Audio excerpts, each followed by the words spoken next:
નમસ્કાર, સંસદીય અહેવાલમાં આપનું સ્વાગત છે. જામનગરમાં બાળકીનું અપહરણ કરનાર ઝડપાયો.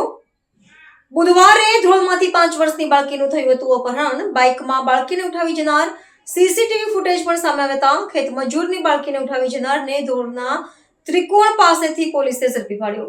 તારીખ 28/1/2026ના રોજ ધ્રોલ પોલીસ સ્ટેશન વિસ્તારમાં અપહરણનો ગુનો બનેલ હોય, જેમાં 5 વર્ષની બાળકીનું અપહરણ કરવામાં આવેલ હોય.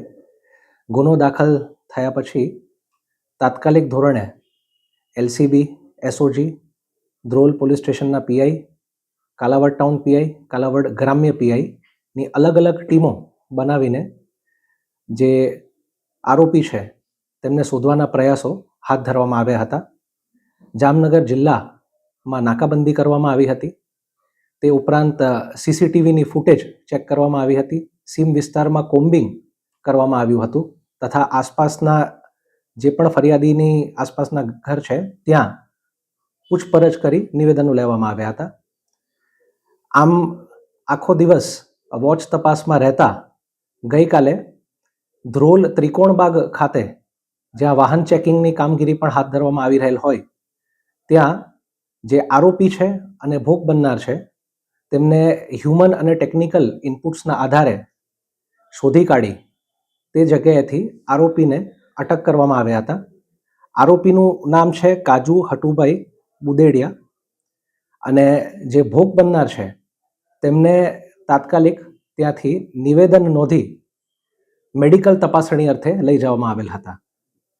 જે બાઇક ચાલક અજાણ્યા ઈસમ છે તેમને પણ શોધી કાઢવામાં આવ્યા હતા, પરંતુ તપાસમાં હાલના તબક્કે તેઓ ફક્ત એક રાહદારીને લિફ્ટ આપતા હોય, આરોપી એમ જણાવેલ હોય કે તેની દીકરીને દવા જોઈતી હોય, તો હાલના તબક્કે તેમને લિફ્ટ આપતા હોય તેટલા પૂરતું જ તપાસમાં જણાઈ આવે છે. અને આ તપાસ આગળના સ્ટેજ પર હાલ આરોપી જે છે એમને રિમાન્ડ માટેની તજવીજ કરવામાં આવી રહી છે અને પૂછપરછ પણ જારી છે.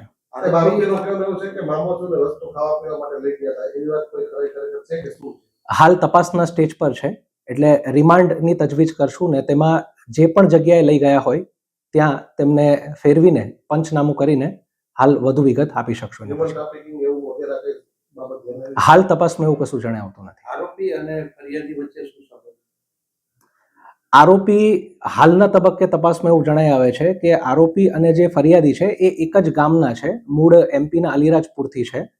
તે ઉપરાંત બીજા કોઈ સંબંધ હાલ તપાસમાં જણાઈ આવતા નથી. વધુ તપાસ કરીએ જાણ ખાતે.